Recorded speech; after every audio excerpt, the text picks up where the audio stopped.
Genevieve was in high spirits this morning. Today, her beloved daughter Christine was celebrating her 18th birthday. The girl had always been such a great kid, diligent, kind, and affectionate. And now that she was grown up, Genevieve felt a little sad that her sweet little girl had grown up so quickly. The woman glanced at her watch. Christine was about to be back from the university, and Genevieve's husband would be arriving soon after her. Genevieve reminded Calvin that it was their daughter's birthday and it would be nice to have dinner together tonight. Then, in the evening, Christine would go to the club to celebrate with her friends. She had already made the necessary arrangements. Genevieve smiled and opened a box with golden jewelry, a bracelet, earrings, and a chain with a beautiful pendant. They were going to give it all to their daughter at dinner. The woman looked around the clean, fashionably furnished apartment with pleasure and sighed happily. After all, her life had turned out so well. She was only 38 and already had a family, children, financial stability, and well-being. Calvin works at an IT company and is making good money. Frankly, everything they had now was earned by Calvin.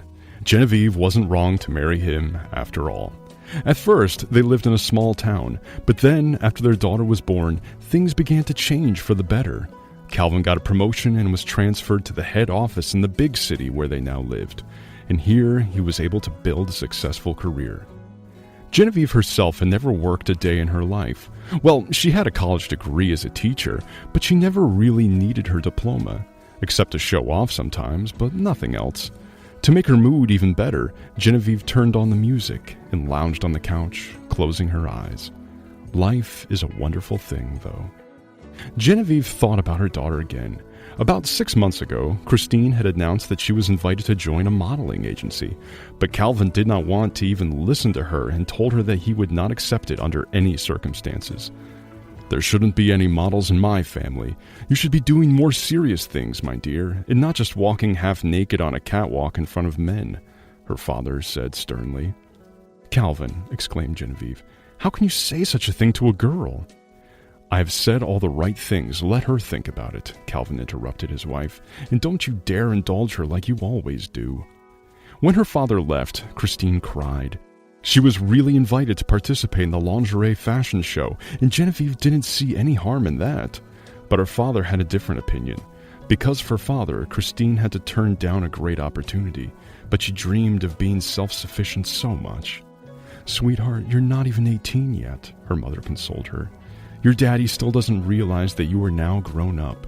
Don't be mad at him. You know he was raised in a strict professorial family. His grandmother is still revered for her contributions to the field of medicine, and your grandfather was a famous scientist." "Mom," the daughter interrupted her mother's speech. She had never really liked her nerdy grandmother and grandfather. "All I know is that Dad won't let me live my life the way I want." She got up and ran off to her room, and Genevieve was mad at her husband for upsetting their daughter so much for a long time. And so today she turned 18. She was all grown up now. Her sweet little girl. The ring of the doorbell interrupted Genevieve's musings, and she glanced at her watch in surprise. The birthday girl came, and as usual, she'd forgotten her keys. Smiling, Genevieve hurried to open the door, but as soon as she opened the door, the affectionate smile vanished from her face. There was a skinny, short girl with black hair pulled back in a bun. The stranger reminded Genevieve of someone. Maybe she had met her before. "Are you looking for someone?" Genevieve arrogantly asked the unsightly, poorly dressed visitor. "Mom," she replied, "it's me, your daughter. Don't you recognize me?" "What?" Genevieve first gasped in indignation and then laughed nervously. "Miss, you're mistaken. I do have a daughter, but she looks nothing like you." "No, I'm not mistaken," replied the girl with a twinkle in her brown eyes. "But they made a mistake in the maternity ward. They mixed us up. I only found out about it recently." "You're talking nonsense," Genevieve raised her voice. "Leave. I don't want to hear this nonsense." Calvin, walking up the stairs, heard his wife screaming and hurried up. "What's going on here?" the husband asked his wife sternly, then looked at the girl standing in front of him. His eyebrows went up in surprise. "Who are you?" he asked. Meet this crook, Calvin. She claims to be our daughter. She says she and Christine got mixed up in the maternity ward, said the wife. My name is Amelia, the girl said sadly, and tears appeared in her eyes. Ridiculous name. I would never call my daughter Amelia, Genevieve shouted. Get the hell out of here right now, and don't you dare come back here ever again. The briefcase fell out of Calvin's weakened hands, but he immediately picked it up, then looked once more at Amelia and invited her in. Calvin, protested Genevieve, are you out of your mind? Don't even think about it. But Calvin took the embarrassed girl by the hand and led her into the room, and there sat her down on the sofa, taking a seat next to her without letting go of her hand. Don't worry, Amelia, and tell us everything, the man said. I won't allow it, Genevieve tried to intervene in the conversation again. Christine will be back soon. It's her birthday, and that scoundrel can ruin it. Shut up, said Calvin briefly and curtly, glancing at his wife, then looking at Amelia again. It's my birthday too, said the girl, except I've never celebrated it in my life. It's not my fault what happened, you know. I lived with my dad and my mom, and I thought they were my real parents, though they never loved me. They both have blonde hair. Also, my mom has naturally curly hair. And that's how I look. She pointed to the sleek black ponytail and straight bangs. Now I understand that Dad believed that Mom was cheating on him. I didn't know that before, but they were always quarreling, even fighting. Dad drank, then Mom started drinking, and I was left to myself. That's how I grew up. Several times they even wanted to take me away from them to the orphanage. But they mended their ways, though not for long. Amelia sighed, but feeling Calvin's reassuring hand shake, she continued, trying not to look at Genevieve, who was sitting in the chair across from her. You know, I loved them anyway. I always tried to do something nice for them. When I got older, I cleaned the porches and the yards, and the neighbors would give me food, clothes, or money for it. If there was something good, my dad and mom would drink it away. They also demanded that I should only take money. That's how we lived. When I finished 9th grade, I started working at the farmer's market. At the end of the day, I would clean everything up and sort the boxes. There's always a lot of trash left over, so I cleaned everything up. And then my dad died. The doctor said it was because he'd been drinking all the time. Me and my mom were left alone. She was crying all the time, feeling sorry for him and telling me that it was all my fault and that she wished she hadn't given birth to me. And I calmed her down as much as I could, telling her that I loved her very much. But she didn't hear me. 2 months ago, I came home and found her lying on the bathroom floor with a broken bottle next to her. I called an ambulance. My mother had lost too much blood. She needed a donor, and when I said I was her daughter, the doctors decided they would take my blood for her. But as it turned out, they couldn't give her my blood. I didn't understand anything, and the doctor said I must be adopted. Mom came to her senses. The donor blood was delivered from somewhere, I don't know. I really wanted her to be saved. I was so happy when she got better. She even talked to me then. I asked her if it was true that they had adopted me and explained what the doctor said. Mom smiled then and said, No, you're not adopted, but you're still a stranger. Not mine. I knew it. I felt it. You're a stranger. Amelia couldn't control herself, and tears welled up from her eyes. Come on, that's okay, girl, Calvin muttered. Tell me, what happened next? Nothing, Amelia sighed. Those were my mother's last words. She died. I buried her next to Daddy. It's not a big town, and the kind neighbors helped me to pay for the burial, and then I went to the maternity hospital and started asking around. No one wanted to talk to me, and only an elderly nurse told me that the day before, the hospital was closed for repairs. 2 girls and 3 boys were born, but the boys were of different nationalities, and one of them was even the son of a respected foreign professor. It was a difficult delivery. Everyone was fussing over the foreign woman in labor. That's when the mix-up must have happened. Yes, Calvin exclaimed. I remember him. He was walking by the windows of the maternity hospital, looking at his watch all the time. I remember. Calvin, are you insane?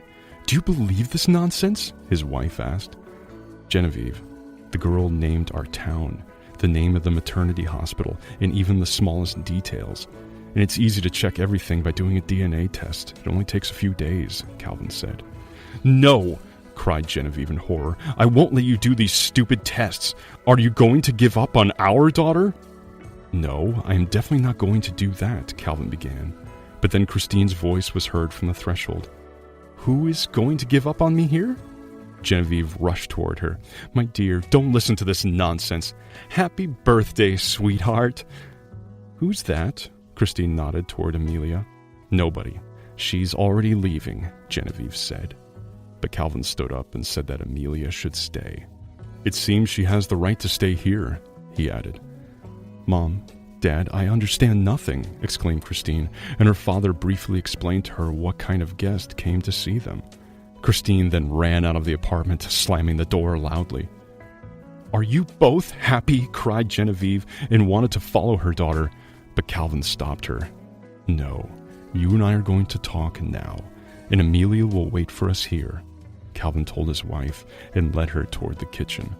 They went into the kitchen and Calvin began to calm his wife down. "Genevieve, darling, do you remember that we always made fun of how Christine didn't look like us? And now look at this girl. She looks just like my mother, as if she is my copy. You don't even need a DNA test, although we'll do it anyway. Look, I believe Amelia, and it's a real miracle. God has sent us one more daughter. Come on, smile. Think about that poor girl. She has been through a lot of suffering. We give Christine all we can, and we won't give up on her no matter what. But we can't give up on Amelia either. I feel she is our daughter, too." "No," Genevieve said stubbornly, rising from the chair her husband had seated her in. "That ugly person must get out of here. I will never accept her. I hate her. I only have one daughter, and unlike you, I won't betray her. She won't forgive me if I accept this scum." "Genevieve, you can't act that way. You have always indulged Christine. Because of her whims, we didn't have a second child. Think of all the tantrums she made when we told her we wanted to give her a little brother or sister." Genevieve remained silent. Calvin never found out that she had 2 abortions because she was afraid of upsetting her daughter. And now she must accept this beggar girl? No way. Genevieve rushed to the door, determined to kick Amelia out. Calvin couldn't hold her back in time, but there was no one in the room. Amelia left. "Poor girl," exclaimed Calvin. "She heard your words." "Bitch," sobbed the woman. "She ruined everything. My whole life. My happiness." 2 weeks passed. Neither wife nor daughter forgave Calvin for supporting Amelia. Genevieve had managed to convince her daughter that Amelia was just a fraud and wanted to make her life better at their expense. But one morning, Christine walked into her mother's room holding the results of a DNA test Calvin had taken. It said she was not his daughter. "Why did you do that?" exclaimed Genevieve, turning to her husband. "I just wanted to be sure about everything," he replied calmly. "Now I want to talk to both of you. You have absolutely everything, and still will have everything. But Amelia must live with us. There is enough space for everyone here. Let her occupy my room. I'm leaving, and I will never forgive you for that," the daughter shouted. The girl ran around the apartment packing her bags. No matter how much Genevieve tried to persuade her, she wouldn't listen. When the front door closed behind her, Genevieve turned and looked at her husband with hatred. "You should leave too. I don't want to see you ever again." Calvin didn't hesitate. He calmly packed his bags, and soon the door closed behind him. And a few hours later, he stood on the doorstep of Amelia's tiny, beggarly apartment. She opened the door and widened her eyes in surprise. "I'm here to see you, daughter," he said. "Will you let me in?" "Daddy!" The girl rushed to him, crying. "Come on, don't cry. Everything will be all right now. Stop crying, darling. Now we're going to go and meet your grandmother. Her name is Abigail, and she can't wait to meet her granddaughter." Several years have passed since then. Amelia lived with and cared for Grandma Abigail, and Grandma was overjoyed to have such a helper. Christine and Genevieve never liked to visit the old lady, but she always wanted the warmth of loved ones. Amelia brightened up her old age, especially since she was indeed a younger copy of Abigail. Calvin and Amelia took a DNA test together, and the result was quite expected. They were biological father and daughter. They sold Amelia's small apartment and bought another one in a better neighborhood. Calvin made repairs there and furnished it, but Abigail wouldn't let her granddaughter go. Amelia had already finished medical college and had become her beloved grandmother's personal nurse. Several times, Calvin tried to reconcile with Genevieve, but she never forgave him and filed for divorce. She now lived alone. Christine, after working a little in a modeling agency, moved abroad and did not even call her mother. When Genevieve decided to forgive her husband, but only on one condition, that Amelia should not be in their lives, she accidentally found out that he was married to a colleague, and they were already raising a 1-year-old son, and everyone was happy, except Genevieve, who was left all alone in such a beautiful, but so empty apartment.